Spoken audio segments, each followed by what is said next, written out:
Hey guys, and welcome back to the BS Society. So let's just recap everything I've covered in Arknights. So Arknights is a tower defense game. You basically point in one or four directions for your units, and you place your units in the middle of the pathway. Your units and the enemies attack each other instead of the enemies just bypassing to get to your base. Um, when I mentioned difficulty, I basically said that it's kind of difficult at the beginning.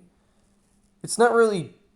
I mean, it's difficult in the sense that you need to get chips at the beginning of the game for your 4 stars and higher.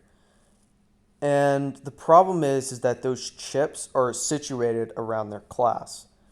The most difficult stage for getting chips is the caster and rangers maps, especially the second tier for that map. You basically have to get those first set of chips to elite all of your units to level 1, and then you can do the stage to elite 2. But, this kind of goes back to Girls Front Line with the why do I have to use a handgun in night missions? Why do I have to elite all of my units like that? I don't want to.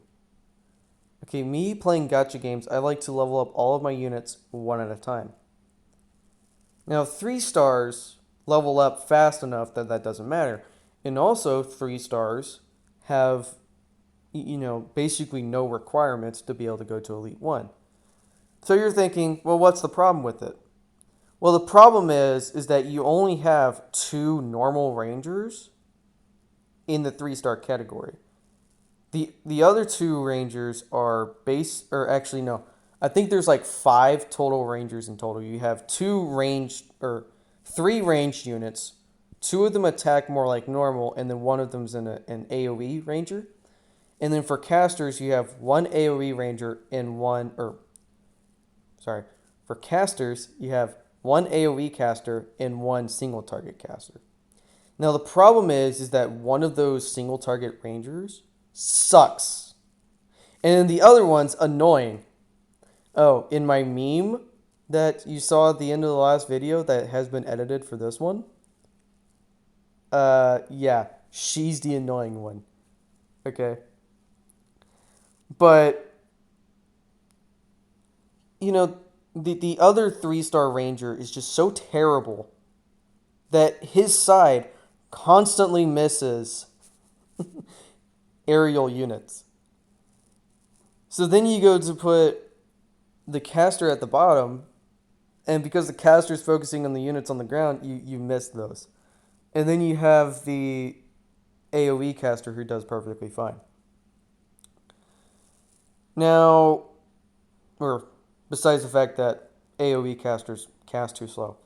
Now, you do have an AO or a single target caster and an AoE caster and a single target ranger in the 2-star category.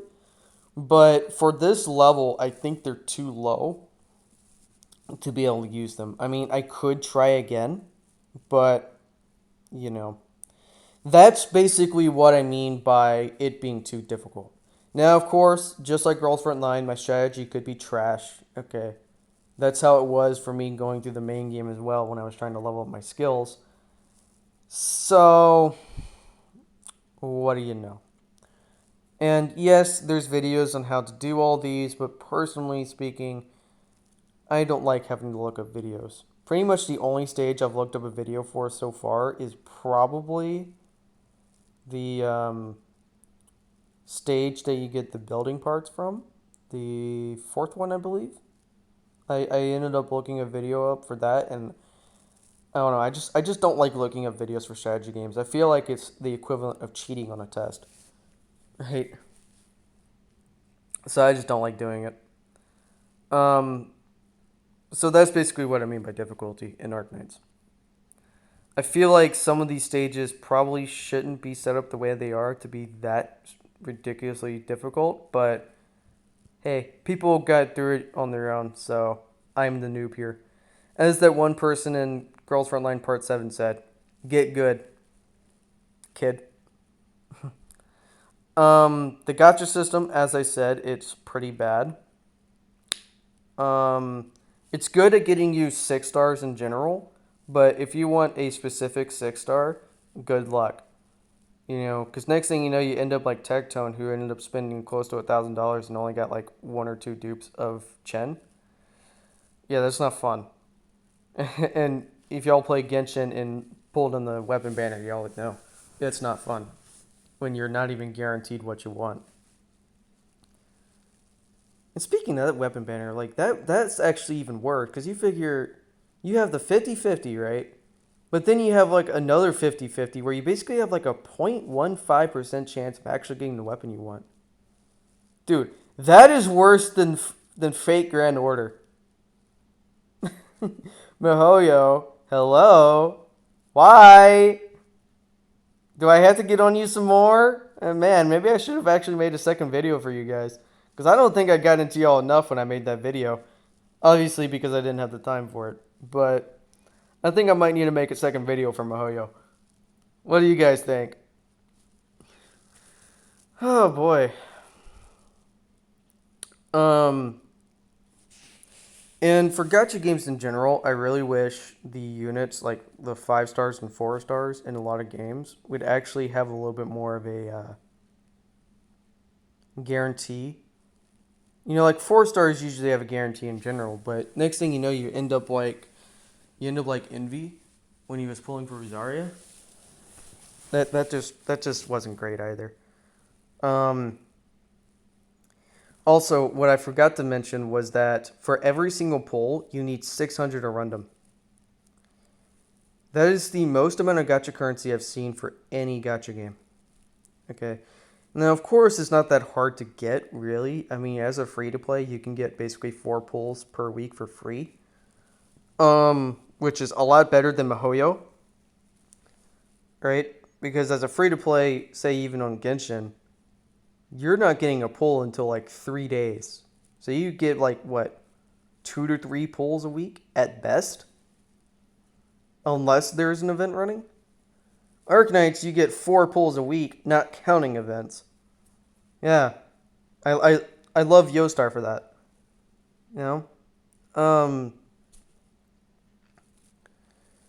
And then you have the recruitment tab, which again is basically just entirely free to play. You use recruitment tickets to pull for units. The rates are pretty much entirely rigged for 3 stars. Even for 1 stars, you hardly ever get them. 1 stars and 2 stars, hardly get them. 4 stars, 5 stars, 6 stars, hardly get them. The longer you run the time, the more you guarantee your tags. And that's especially important for your 6-star tags. So, and then there's also stuff online to help you like pick out the right tags, so you can get the units you want. So overall, that system's pretty good because it is entirely free to play. And I would like to say this: I know in my like initial gacha game video that I said that the gacha system should never go away. Having a system like that would be perfect for a gacha game, where it's entirely free to play. If gacha game companies ever start getting sued, because they will eventually, those type of systems like the recruitment system would be perfect. And then you could still have stuff like what Destiny Child has, to where you can still buy units directly, right? To get the best of both worlds.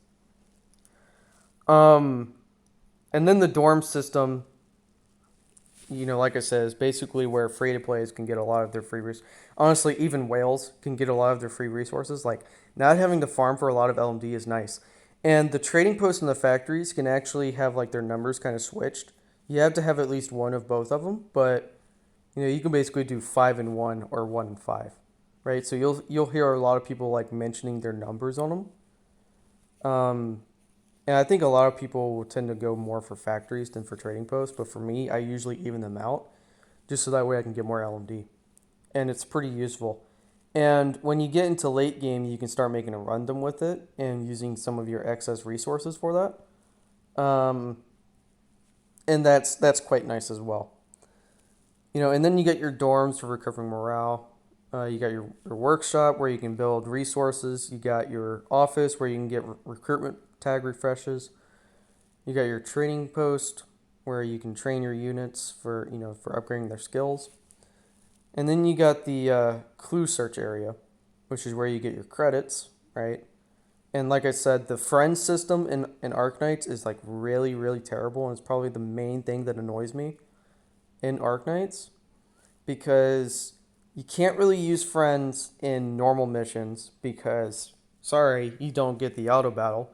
So if it's a stage you don't want to auto battle, go ahead, use your friendly units. But if you do want to auto battle that stage, I suggest you not using support units.